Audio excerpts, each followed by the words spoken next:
I would love to talk about women over 40 specifically and how you are seeing anxiety, depression, trauma show up in their everyday lives. I have a luxury that I get to peek into people's lives when they really want change. But what I see when people come to me is a lot of the hidden stuff, a lot of fear, a lot of lack of confidence, even in the most confident women. Loneliness, numbness, isolation, of feeling like they just have lived most of their life disconnected and they don't want to do it anymore. Like they want real human connection. They want real passion. They want real stuff, you know, and it's showing up in lack of interest in their life, loss of motivation, worry, angry outbursts, challenges with their connecting with their kids, fear, worry about that they're giving this to their kids, really a lot more inner torture and struggle, especially because a lot of us have built and made it really far and have done a lot of work, but it's just like exhaustion and lack of satisfaction and really that knowing something's not right and really wanting to see some real big changes. What I see a lot happening is people, when they reach out to me, they've read trauma books. They've read The Body Keeps the Score. They've been watching podcasts. They've been just reading and researching and finding out things they never knew, like about narcissism and codependence and the effect of trauma on the brain. So by the time they get to me, they're like, I don't just want more information. I really want to do something about this. I want to actually do the work. May is Mental Health Awareness Month, and the Grown-Ass Woman's Guide is committed to sharing resources to help grown-ass women everywhere get the support they need. Today, you'll meet Rachel McLeod, a licensed clinical social worker, mental health therapist, and emotional wellness coach. Through years of successfully helping clients move their anxiety, depression, and trauma disorders into remission, she has developed a program that empowers people to skillfully get rid of symptoms and heal. If you are wondering what kind of support is available for you or someone you love, this episode is for you. I'm Jackie McDougall, and this is the Grown-Ass Woman's Guide. After a day of go, go, go, balancing work and 3 teenagers trying to juggle the unexpected things that pop up daily, I sometimes have a hard time settling down and prioritizing my inner calm. You know what I'm talking about. But recently, I discovered Element Apothec. Their CBD products for achieving a restful night's sleep and stress-free days. I got to be honest with you, I had heard about the benefits of CBD, but like many women, I had no real idea of what CBD could actually do. Element Apothec's CBD-infused wellness and body care products combine the healing power of nature with the ingenuity of science. And they are transparent down to every ingredient, so you know exactly what's in there. Give yourself or someone you love the gift of wellness today. Visit elementapothec.com/GA Woman and save 10% with promo code GA Woman. Last week, I spoke with mental health advocate and content creator, Anna Przybylski. Anna shared her millennial perspective on mental health and the differences she sees in her generation versus those of us who are Gen X. In this episode, Rachel helps us understand how the brains of women over 40 really work and how it's never too late to heal, even from events we never imagined possible. I love this time frame because by this time, women usually have teenagers. We're interacting with the world around us and we are giving our children our nervous system. Like we're interacting with the world around us based on our nervous system, right? So we can say all the things we want to say, but as our children are watching us, they're picking up what our nervous system is doing. As a matter of fact, they're mapping our minds based on their own nervous system with our nervous system. And so because to heal an anxiety, depression, or trauma disorder, not only do we need to heal emotional wounds and these types of things, but we really need to regulate our nervous systems, heal our nervous systems, and repattern and recondition them. And so when we're doing all of this stuff together cohesively and systematically, we really get some really big changes showing up in women that it's really cool when you start to see it show up in their children. And they do. Like they're like women over 40, when they do their inner work, they're creating massive shifts all around them. And for generations, it sounds like. For generations. And it's even remarkable that their children will have an easier time resolving disorders. And because they've overcome their disorder, they're also not afraid of their child's disorder anymore. And what we're seeing there is the parent is then skilled enough to jump in and help the kid out, which is the most powerful point of influence. The kids don't want therapists. They want their parent. Right. And so I am thrilled. I love working with children. I love working with teenagers. I'm not good at working with under teens. Right. So I can just stand and hope that the kid gets what they need. But when I start working with parents of those children, I see the shifts. I see the kids getting what they need. I see mom and dad being emotionally available and connecting and attuning with their children. So many of us come from times where our parents were too busy or too traumatized or too emotionally or mentally ill to really connect with us, that we didn't get attunement. We didn't get attuned to, they weren't checking in with us. They weren't mapping us like we were mapping them. Right. And that's an important part in learning how you work, is to have someone tuned into you. So by the time women are here, they have gone most of their lifetime without that. And all of a sudden, we start turning them. A lot of the work is to turn into yourself and start looking at stuff and start tuning into yourself. And all of a sudden, all that healing starts to come on board. And the brain is like, ooh, you're looking at me. And there's shifting and there's changing. And then they really learn themselves. They really attune to themselves, and they can really take that information in with them as they go about their life. And what's interesting is that they're using their nervous system and their subconscious programming to start teaching the world to attune to them too. Right? That's so fascinating. Right? And so we have this situation where we go throughout our life without being attuned to. So that's how our nervous system is programmed.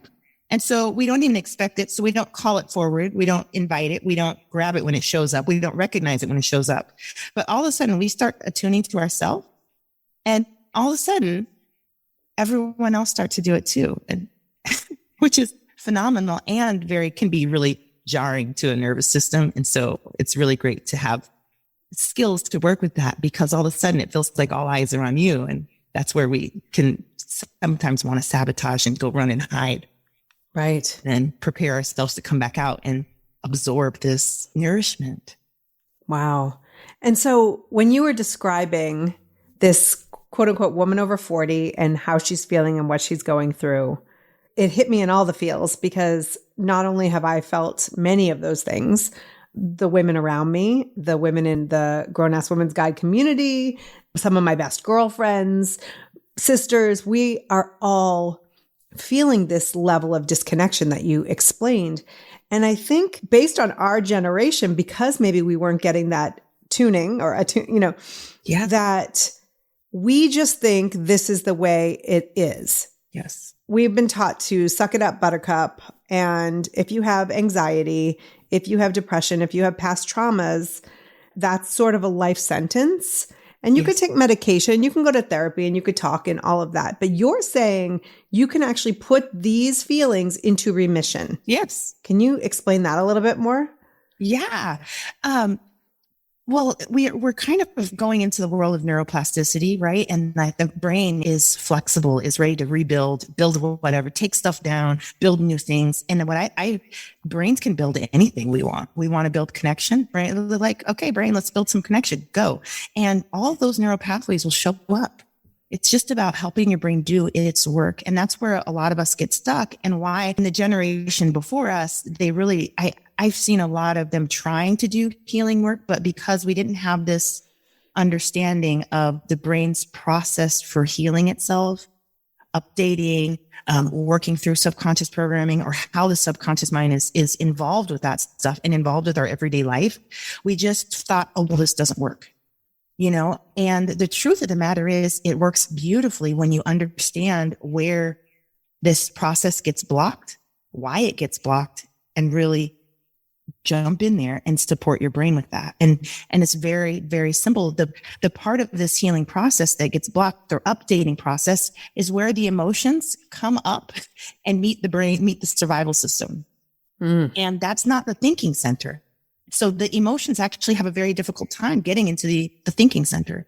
And the emotions, if you think of them as packages of information about who you are and what you've experienced, you can see that it's really important for those guys to get to the front, to mix in with your ability to analyze them, your ability to make sense of all that information, your ability to convert that information into something usable, your ability to match that information with your morals and your beliefs and really create with this. Emotion also is power. So it's going to empower anything it touches. And so the more emotional we are, this is this big secret that I don't think we understand as women or even as humans in general, is that the more emotion you have, the more power you have. Emotion is energy in motion, right? So it's an energy form. But what happens is if it can't make it through the brain's process to get to the front of the brain, it stays and fuels the back of the brain, the animal part of us. Right. And that's not a thinking or reasoning center. That's where we get the shutdown, the fight, the flight, the freeze, the faint. Fainting, we're fainting a lot. Most of the napping that has to do with depression has to do with your brain actually shutting you down for survival purposes. Wow. So, yeah. And people are taking the blame for that they're just lazy. But no, that's actually a brain function issue that can be resolved, and it's fun to resolve. It's easy to resolve. How many of us have just find ourselves fawning over people and appeasing people and pleasing people, and then we shift out of there. We come out of that survival state. Our front part of the brain turns back on. It's like, what were you doing? Why didn't you stick up for yourself? Right. You know, and it's because there was emotion that came up. It didn't make it through.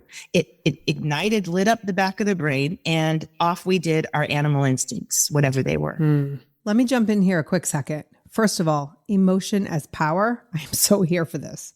But I know for me, I need to break this down a little bit so my brain can even grasp the concept here. So the emotion comes up, and it comes up from your body. It comes up from all parts of you, from all of your senses. And that we don't always recognize it for what it is. Like sometimes when you are about to get on a call and your stomach hurts, that's your stomach expressing emotion. Right. And that goes through the nervous system and to need to be carried to the front of the brain so that you understand why your stomach is bothering you in relation to the phone call that you're about to make. Okay. Right. But as it comes up through your nervous system and it starts registering the brain as either pleasure or pain. And if it's pleasure or some pain, your survival system will allow it to pass through. If the emotion that comes up registers beyond pain threshold levels or beyond the pain, like it turns into, hey, this is a threat level of pain. Now your survival system jumps on. Okay. And it shuts down the process for the stuff moving from the back of the brain to the front of the brain. Instead of going into thought and reasoning and clarity and problem solving, it shifts into survival strategies, survival modes. Wow. And this creates a whole different process in our body that actually shuts down digestion, shuts down much of the healing functions, detoxification, rest, relaxation. This is why many of us have challenges with rest and relaxation, is because stuff is coming up. Our survival system is picking it up as dangerous, even if we're not registering that as dangerous. Oh. And so we're shifting into survival states, and sometimes it's very subtle, right? But we're totally in a different part of the brain than we think we're in. We're not in the part of the brain where our morals are and our values and our principles and our thoughts and our skills. Right? Once we go into a survival state, we're not really using our skills in the same way. Right. Yeah. We're just doing anything to survive. That's right. And that's a crapshoot of random strategies, right? So you might hit one that's like, it was exactly the right thing, and now it makes thriving in your life, but it's random. And you could do one where you cut up somebody that you love and they stay away from you for weeks, It could do one where where you're shutting down in front of your kid and you can't talk to them for days, and now they feel this separation and abandonment, right? And so it's like all this random stuff happening in your life based on old animalistic instinct and programming. And it really takes us, and we don't get a choice in that part of the brain. And you don't get a choice. Well, you're in the right part of the brain when you have an option. When you say, I really want to scream right now, and I think I'm going to take a moment and do a little bit of work. You're at least up in the front of your brain, moving things around. So you're there if you feel like you have options. Yeah, that's a really good sign. Yeah. If you start to have options, you're in the part of the brain where there is options. Survival system does not give you options. It's designed to not need thinking, not need reason to be able to save you from whatever dangerous thing is out there, right? The lions, tigers, and bears, and all the things we'd run into. We don't need to be thinking when we're being chased by a lion. Right. We don't need to be healing. We'll heal later. We don't need to be problem solving. We'll do that later. And so that's wonderful when it's appropriate. But some of our survival system thinks that some of these emotions are lions and tigers and bears. And some of that is because it's stuck emotion, stuck trauma that hasn't made it through our system yet. But it's surfacing, it's being registered by the brain, and it's shifting us into a survival state. And we're like, I was just walking around the corner. But maybe while you were walking around the corner, you had a memory come up, or maybe there was something in the air that reminded you of the exact thing that happened 25 years ago. Your brain is keeping a record of all of these things. And so we can be shifted into a survival state without our thinking center really even understanding. That's one of the reasons it's so important to do our trauma work and healing and attune to ourselves and pay attention, because our body and our mind will let us know when it needs some support. Right. I have so many follow-up questions.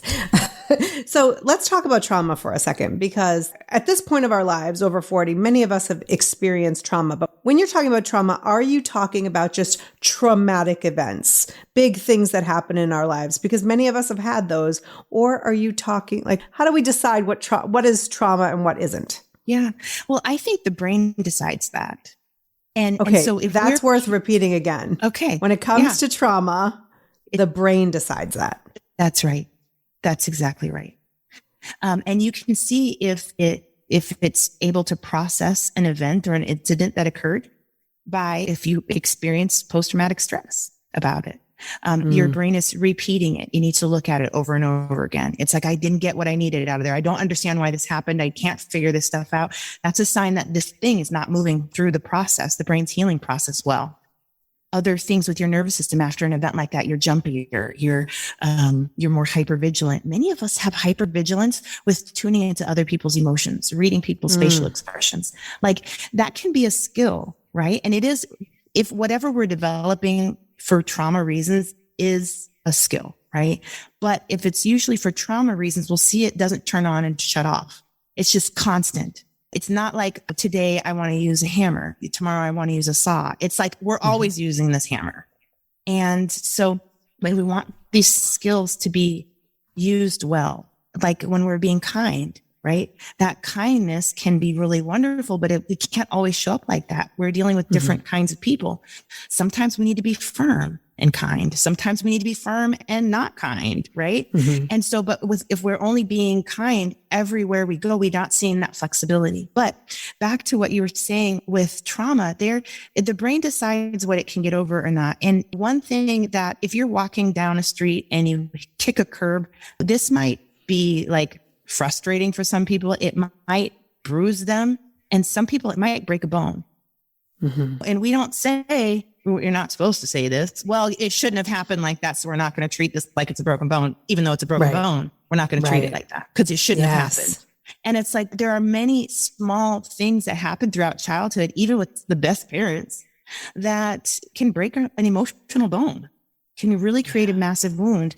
Even something small, like reaching up in class and having your shirt raised and someone see your belly. Right. Or gosh, something that was really traumatic for me in elementary school was I was playing with my friend, and this boy came up and told her, "Do you want to be my girlfriend?" And she said yes. And then he said psych and ran off. Oh my gosh. Wow. I felt like I was stabbed in the gut. I can't tell you how much work I've done on the psych, right? It was a very small situation that has really, because part of my upbringing was I had a mom who was severely traumatized, and wonderful woman. And there were challenges, and she wasn't getting the support that she needed. So how was she going to give that to me? You know? So some of that made some of these things more painful and more lasting. Right. When we don't get the support we need, that can be traumatic for the brain. I mean, that's one reason brains can't process what they need to process to heal and move on is because not enough support was provided in the moment, the trauma. Right. And I think that's so important to point out that we all have our experience in it, and it looks like the experience could be the same as someone else, but the response is extremely different. That's right. And we don't know if that's a bruise or a broken bone. And maybe taking a second to acknowledge that everyone's experience is a little bit different. Yes, exactly. I think that's so important. So, number one, you completely nailed how we're feeling. Number two, you've given us hope because we don't have to, when you think about somebody with PTSD, sometimes you think about a veteran or someone who's in the military and they come home and I've seen it where it's like, oh, well, they have PTSD and that's just a lifelong diagnosis and you just try to live with it. But not only are you saying that can be healed, but I was reading, you believe it can be healed and you have clients who have healed in a very short time. Yes. Can you share that? Yeah. Most of the people that come to me have post-traumatic stress disorder and are shocked when I diagnose them with that.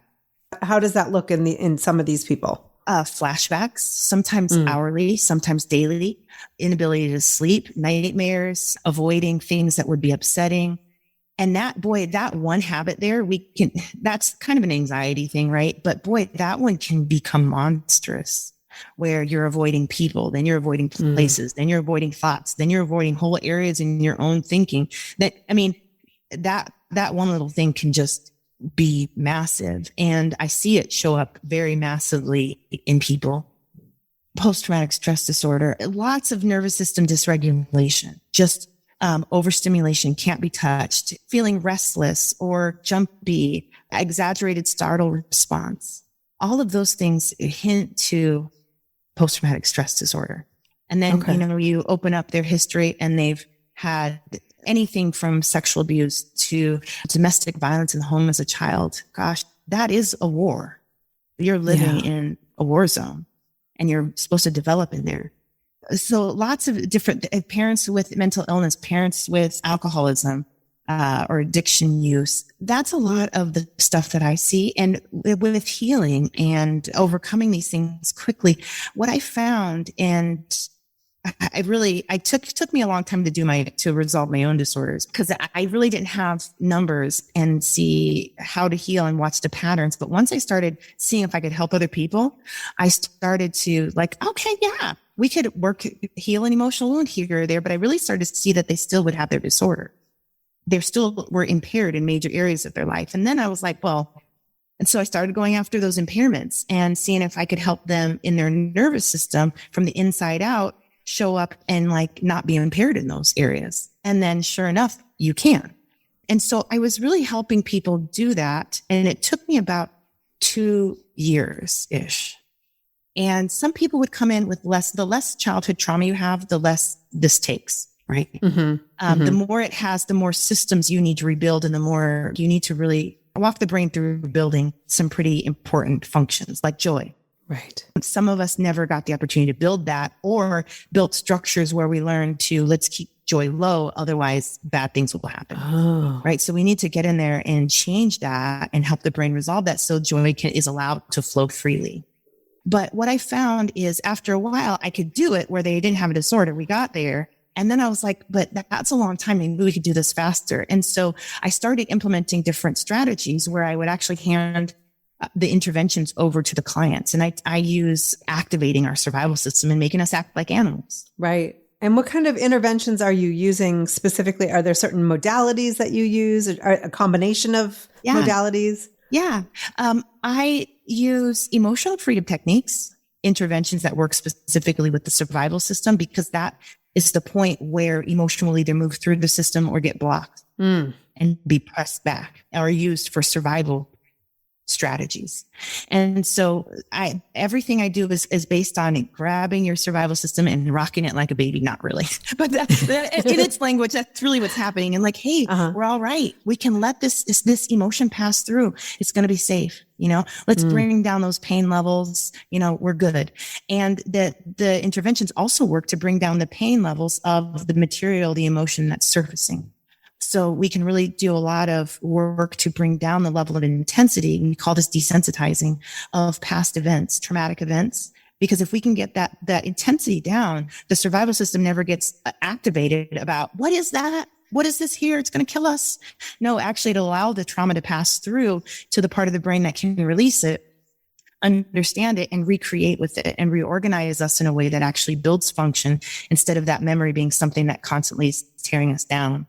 Emotional freedom techniques like tapping? Yep, tapping. Okay. Yes. And let me tell you why these things work, but let me tell you the interventions first. So emotional freedom techniques, thought-filled therapy, energy medicine, and EMDR. Okay. So it's eye movement desensitization and reprocessing. Yeah. So I've actually done EMDR. Yes. And it's phenomenal. So I love that we can talk about this today. Yes. Yes. And so I have found that not all of these are the right fit for people. And so because I'm trained in multiple of them and I train people to use these for themselves, what I find is that usually that we spend the first session matching interventions. And I want to see some specific brain function change while we're using this. I want to see the intensity of the issue we're working on reduce. Usually we'll pick something smaller and just a practice target. Like, can we bring the intensity of it down? And then I want to see the issue move through your brain's healing process. And so we know that's happening when people start having new thoughts about it, when they start shifting into problem solving around it. Those are the final stages of the front part of the brain. And then they'll get to a point where they're like, or they'll get to a point where they're just no longer interested in the traumatic memory. And so whichever comes first or both, that lets me know that we've got the right intervention on. Yes. And I'm constantly evaluating that throughout the work, because if one intervention doesn't work, let's swap the other one in there. And because I train people in the beginning, and these interventions take very little time to train, and I can give people little projects that create massive changes in their nervous system conditioning with just the basic skills and trainings. And so I start them like that, and then we're healing, but they're practicing and they're building their skill, because I need them to be able to tune into what's coming up. And I teach them how to work with specific parts of their brain, their subconscious mind. I teach them how to access information from the body, make sure that information gets through the healing pathways and also the survival system. So it's very self-specific. And what I found is that one of the things that we do is we use these interventions for specific projects, which is how I began. But there's many other pieces, probably about 8, that we need to be doing to resolve a whole disorder.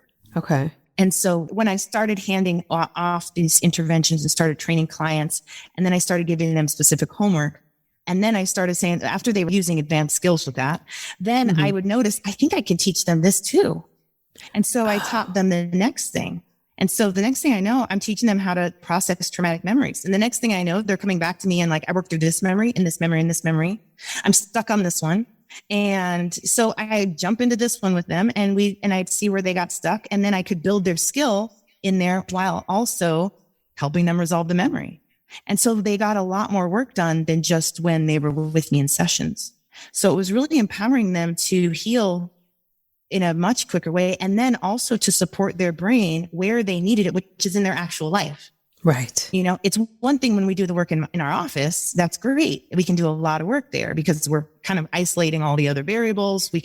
But we really want people to be fluent in healthy brain function where they're living in their real time life. And so I started to see that this was creating that effect as well, because they would have challenges at home. They would break it out, open it up, help their brain through it, and then be like, oh, I know what I'm going to do. And then they come back and tell me about how they actually paused before yelling at their kid, and how instead of that, what they did instead, because their thinking center was able to turn back on, because when we go into survival mode, the brain shuts down our thinking center to about 20% of function. So we really can't think very clearly. But if we can recognize that because we're tuned in, then all of a sudden we can help our brain shift from the back of the brain to the front. And next thing you know, we're firing on all cylinders, and we can change our interactions in the moment. Right. And so I saw clients doing that, and then how empowered they felt and how confident they were feeling because they were actually creating real change. And then, so I kept with that. And the next thing I know, I'd say that they were open and available for this next level of work that used to take us a year to get into.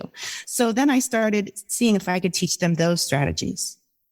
And then sure enough, they did. And now they're like having full out, interactions with their subconscious mind. They're engaging their subconscious mind, having some conversations and sending their subconscious mind on some really powerful healing missions, which subconscious minds can do any of that stuff. I don't think we can have any conversation about mental health without mentioning boundaries. Rachel sees boundaries as an important piece to leading a fully functional life. I really teach a lot of work on boundaries and how to look at boundaries in each moment that they show up in people's lives as a functional, like just a functional assessment, not like, oh, I need to work on boundaries, but like, no, in this moment, when I have this conversation, how are my boundaries functioning? And usually when it's not functioning well, it's because the survival system came on and redirected your healthy boundaries. Because I find that we have such wonderful, healthy boundaries. They're just covered by trauma and by some beliefs and emotion. If we pull those things off, all of a sudden, there it is. And it'll show up and people can say their boundary and communicate it in multiple different styles. And all of a sudden that's working. And then by that time, I realized that we had overhauled so many subconscious programming and conditions that they were much different in their relationships. And so I realized that we needed to go into the relationships and like bring them to date, like drop all the old emotional baggage we have around these things, all the old assumptions, and just come and just be with the relationship as it actually is today. Mm-hmm. Mm-hmm. And so I just started developing interventions or strategies for that. And then people were using them and they were healing themselves even further and also healing their relationships. Rachel mixes and matches a variety of therapies when working with her clients. Some we can even learn and practice ourselves. She says the combination of therapies, plus training people to practice some of these modalities on their own throughout the day, can turn what would normally require years and years of therapy into healing in just months or even weeks. I found that using my method, it takes 120 to 300 hours of specific and targeted brain work to resolve a disorder. And the less childhood trauma you have and developmental trauma you have, you're about the 120 mark. Some I've even seen sooner than that. But this is an average. The more complex your childhood is, we're looking more at the 300-hour mark. And sometimes more, especially if people have ongoing trauma, like losing a house, losing a marriage, losing a job, those sorts of things that come up, health conditions, right? Those things kind of take us out of the work of healing a disorder and leave us more in the work of coping and getting through something well and helping the brain do that. But that 120 to 300 hours, if you stay in weekly sessions with a therapist or whoever you're working with, it's 2 to 6 years, And so what I found is that if I can get people trained and doing this work 2 hours a day, which by the time people get to me, their disorder they have enough symptoms to be doing this work for 3 to 4 hours a day. So if I can get you to support your brain, not only will you feel better every minute that you're doing this, because the brain is electrical and it moves really fast when it can.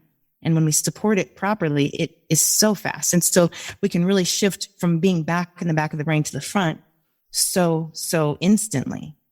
So if we can do that 2 hours a day, we can get people through disorders in 2 to 6 months instead of 2 to 6 years. Wow. And so you're talking about, how they're seeing you maybe once a week or connecting with you, and then they're doing a lot of this on their own. Correct. Yes. Wow. I've made my curriculum available as a self-study program so people can really do whatever pace they want. There is a right pace for everyone.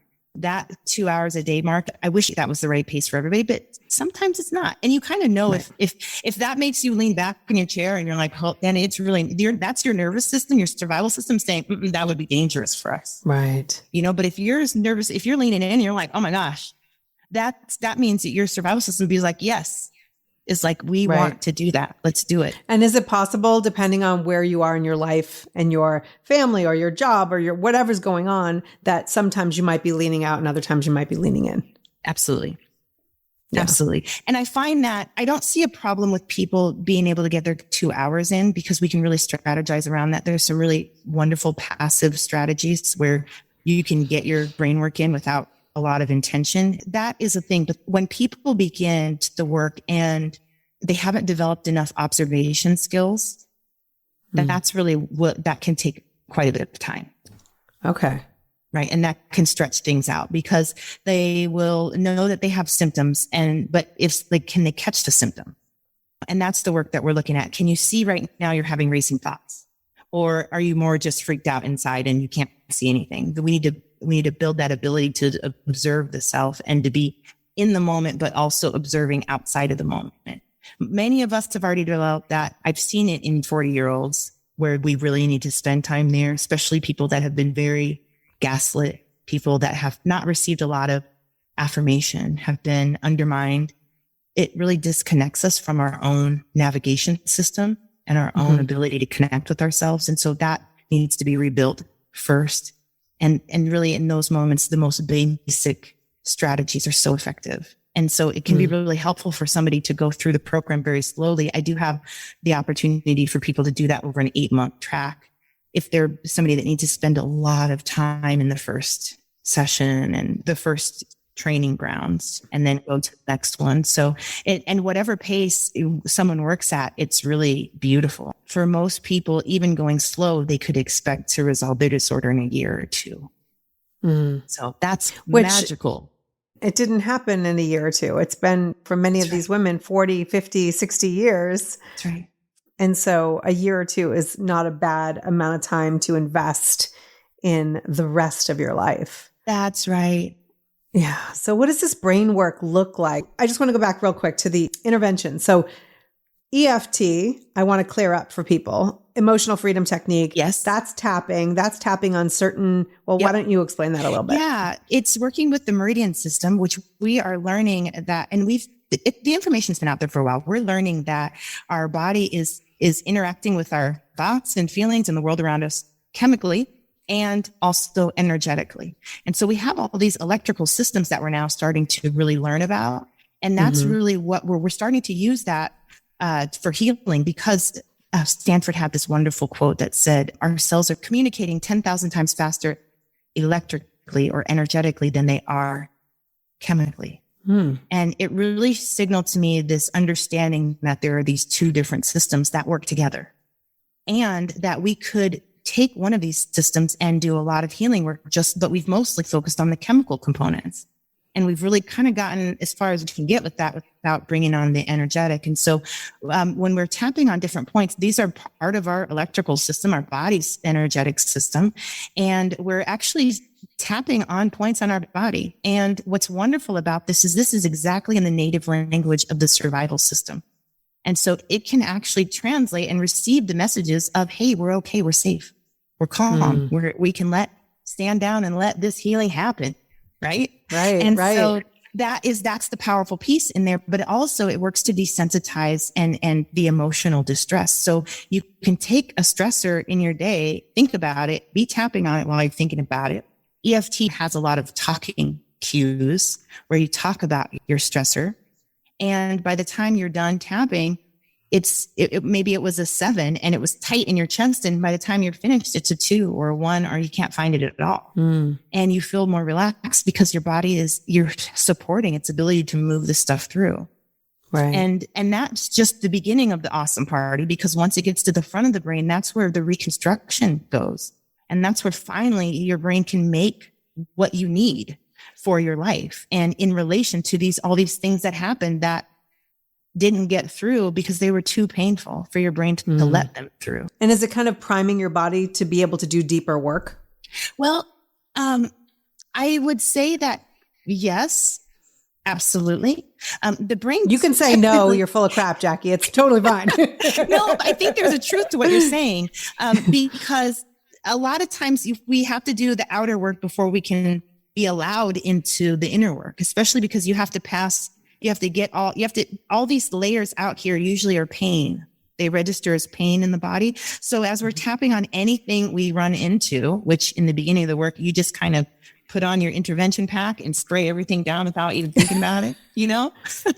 Because the brain will heal. Sometimes people heal things that I think are going to be big projects, and they heal it like they leave, they come back and they were falling asleep every morning. They were waking up and going into depression, crashing. And then they come back and they're like, I baked a cake. I was up. I did not fall asleep. That might not sound big to you, but that's a big deal. I haven't fallen asleep since the last time we connected, right? So you never know what's going to be a big project for the brain and what's going to be a little one. So sometimes just going in there and spraying things down, like using your tapping over anything and everything is transformational. Right. And that does prime us for the inner work. And I really have people stand out there and do that for a while, because after that, when they start noticing how their brain is running differently, and hold up, I didn't yell at my kid, and hold up here, I actually slept well. And then all of a sudden number one, there's more buy-in, but then all of a sudden there's more emotional room to do some stuff that was difficult before. And that's when people, we think about, this memory, not doing it. But all of a sudden, now that we've cleared out this other stuff, we thought, you know what, actually, I could do this.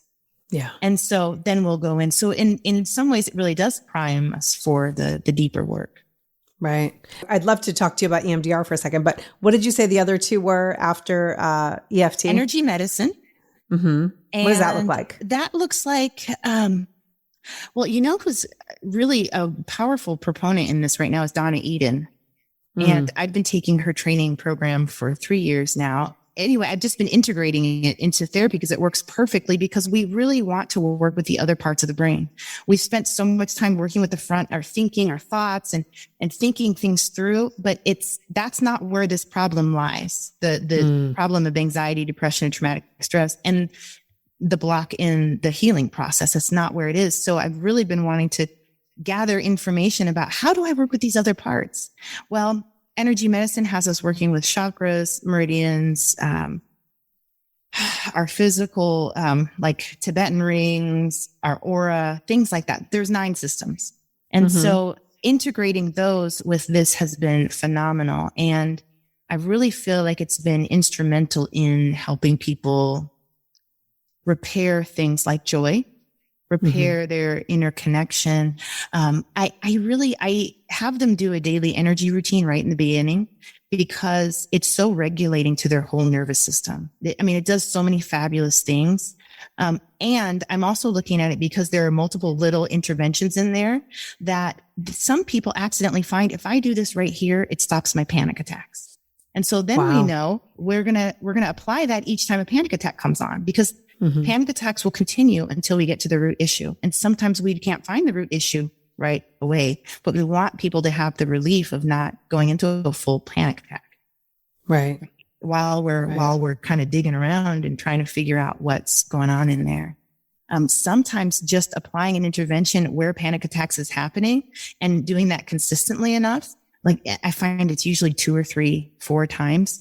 Sometimes that will resolve it. Entirely. And I could go on and talk about why that happens and what's going on there, because I think that is fascinating and phenomenal. Well, I'm open if you have time. Well, I see that even in family members who have panic attacks, and the inability to function throughout those, and just having to sort of live through them. But you're saying that there are tools right there in that moment. Yeah. To alleviate those. And sometimes it's about working to find the right one. But I know that if that emotional freedom techniques has a high likelihood of breaking that thing off. So that's what I will have people start with. The next one is an intervention called collarbone breathing. This one is huge and phenomenal. I feel like it's like a big sledgehammer. And like when you have a difficult symptom, you just kind of conk it with the sledgehammer, and did you say collarbone breathing? Collarbone breathing. Yeah. Okay. I teach all these in my Facebook group for free because I'm like, go heal yourself. I'm linking to all the things in the show notes. That's for sure. Yeah. That's great. Those are the go ones that I put people with the first, and that we'll try out on panic attacks. But once they're in there and the panic attack is on and they're trying them and it's not working, I want them to have some backup ones, because we don't know how long the panic attack will last. Some people are in panic attacks for like a phenomenally long time, days, or they go from a panic attack straight to dissociation, where the feeling of not being safe just persists and continues. But when we find the right match, it's really, really wonderful, because they can really start to count on it Right. And not only are we counting on it, but we're actually doing brain work with how our brain is functioning during a panic attack. And that's priceless because we can really have influence over how the brain is functioning in the moments when it's struggling the most. Right. A panic attack is really, it's just inaccurate firing of an important process. It's important for us to panic at sometimes. I haven't run across very many of my own moments where I'm, oh, this is an accurate panic attack, Right. But we want it to be accurate. And if it's not accurate, it means the brain does not understand some things. And so we really want it to learn what it needs to learn. And that's where we have to use its process for it to learn, because we can't tell it. We have to help it learn. And that's a totally different process. Wow. You're using all these different interventions, different modalities, and they all come together to help a human being. There's so many people I've done this therapy, I've done that therapy, and this doesn't work for me, quote unquote, doesn't work for me. And that you incorporate so many different interventions to be able to customize something for the human being. And so if somebody's listening right now and they say, I'm doing this particular thing and it doesn't work for me, what would you tell them? I would say that sometimes it's not that it's not working, because usually if you are using a mind-body intervention, you're directly communicating with your survival system. But sometimes you're not doing the right thing at the right time. Okay. Sometimes we're trying to do this memory work where we actually need to be doing function work, right? Sometimes we need to hunt a specific emotion. Sometimes we need to go on a shame hunt, and we're over here being angry, right? Which is fine. Let's work through some anger, and then let's see if we can jump over to the shame hunt. It's a lot about understanding what makes up a whole disorder and meeting the specific needs. Like, for instance, positive affirmations is what I've been writing about lately and sharing about. Positive affirmations, they initiate very, very powerful brain work. They start the subconscious mind hears your affirmation or watches your vision board, and it immediately gets to work at electric speed in trying to come into alignment with that, because that's its job, is to align you with what you want to be doing or what you've been programmed to do. So if you're holding an affirmation, your subconscious mind is receiving the information that, hey, this is what we're aligning to, now go. And it's like, yeah, let's do it. And then it starts running into every reason why you're not already into alignment with it. And it's not a thinking or reasoning center, so it doesn't know. All it knows is, I can't get there. And, but if we can, what it will do is it will grab it up and it will try to send it to your thinking center, the part of the brain that can actually solve this problem. It's our problem solving center. So it brings up this problem that is keeping you out of alignment with this awesome affirmation, like, I'm worthy of people's time and energy or something, right? And here's this chunk that comes up, and the subconscious mind needs your thinking center to work its magic on this. But this chunk that may come up is painful. And so it's starting to register as pain as it's surfacing into your awareness. And then your survival system's like, hey, there's pain happening in the system. It immediately goes to it, pushes it back down, gets it out. You're in a survival state, all because you were trying to do some subconscious programming work. And now that thing that was brought up is back down. And you go and you don't know this is happening. So you use your positive affirmation again, and your subconscious mind is like, let's do this. And it runs right into that thing again. And so, and then it comes up and it argues with you. And it's like, no, you're not, because this, right? But I don't teach that strategy till the 4th week, because I do want people to understand how to work with their survival system. And working with affirmations is very concrete. It eliminates a lot of the variables. So you can actually work with your subconscious mind very specifically and simply, as opposed to everybody in real time trying to juggle 6 balls, right, in the air. These affirmations give you the opportunity to look at your subconscious functioning and what's coming up when you hold this, right? When you have this affirmation, what's coming up? What we want to do is we want to take that thing and make sure it gets through the healing pathways. We will use the interventions on that. And then we're going to try. And then after that gets fully through, that your thinking center makes sense of it, because now it's like, I don't actually need this anymore. This is really good. This is brain trash. This is out. I'm going to keep this. And now how does this relate with the affirmation? The front of the brain does that. And then they make an agreement, and then they send that agreement and that harmony back to the subconscious mind. And the subconscious mind is like, okay, good. Oh, that fits nice. And then it passes it and it goes to the next one. Right. And so a lot of times we can be working on multiple things. We can actually use positive affirmations to drill in specifically to all the trauma work blocking on us from aligning to and integrating a new affirmation. Wow. And this helps us not wander around in the brain trying to do all this healing work and not actually creating tangible change for ourselves.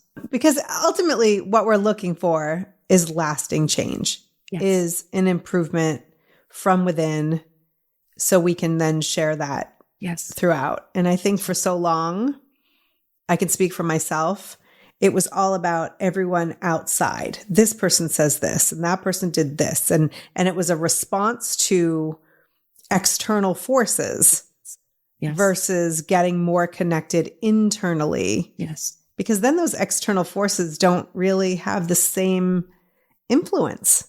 That's right. We can talk about that till the cows come home. But once a person experiences that, that's when it's really life-changing. Right? That's when there's just like so much gratitude. And then all of a sudden they're like, oh my gosh, did you know that people can disagree with you and you can just be fine and keep doing your own thing? Shocking, isn't it? And is this something that you're at a destination, or is this a lifelong practice? Right. I look at this as like basically what happens if you've got an anxiety, depression, or trauma disorder. You basically have a lot of stuff in your house that hasn't been able to be processed and moved through. So you've got this stuff that's junk and gold back there that has to be cleaned out. It's similar to a hoarder's house, right? And that's actually a physical representation of usually what I'm discussing right now. So my process is doing the work to take out the stuff and make the house livable, right? And then if we want to live in the house and enjoy the house, there's things you just need to do to take care of your house. If you don't do those things, it will all come back. But a lot of times, because people have done 120 to 300 hours of specific and targeted brain work, they're used to doing this much work. By the time they're done, it's like down here. And every once in a while, you have to replace the shower head, so you got to do a little bit more work. Every once in a while, a pipe breaks in the back. And so you got to like do a lot more work. And then it goes back. And so it's just kind of like, it's very similar to living in a house. Mm-hmm. And there are certain life events that trigger things that maybe we didn't realize, or we forgot, or we sort of pushed back. That's right. But when that pipe breaks, you got to deal with it. That's right. Wow. I like the idea of knowing that there's healing and there's hope on the other side of it. Yeah. Yeah. And I was there. I thought emotional freedom techniques was it. But what I found was, after learning more about the brain and interpersonal neurobiology, I really realized the brain is magic. The brain is totally equipped to resolve anything that we encounter. And I know that even more. I help people process traumas that should have never occurred on the earth. And when they're done processing that, it's like it doesn't hurt anymore. And they're grateful. They're like, I wouldn't change a thing. Yeah. And it's just like, whoa, the capability of our brain and our hearts and our whole system to really take this human existence and make something beautiful out of it just blows my mind. It absolutely blows my mind. So, and I know EMDR alone, I found a therapist who does EMDR. I've done it probably 4 times.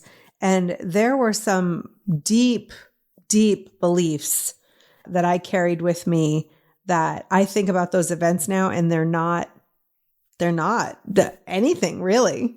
And so I know that one of these modalities, never mind all of them together, is really powerful. If one doesn't have a full-blown disorder, it still can be wonderful to see that there's brain work going on in the challenges that we're facing, and just really just do that piece of work. It doesn't have to be a total system rebuild or a whole project, but this stuff still applies. Their brain is still there, and there's so much we can do to shift and free ourselves from things. And after living in it for a while, you start to feel the baggage. You start to be like, why am I doing this? And sure enough, there's always a reason.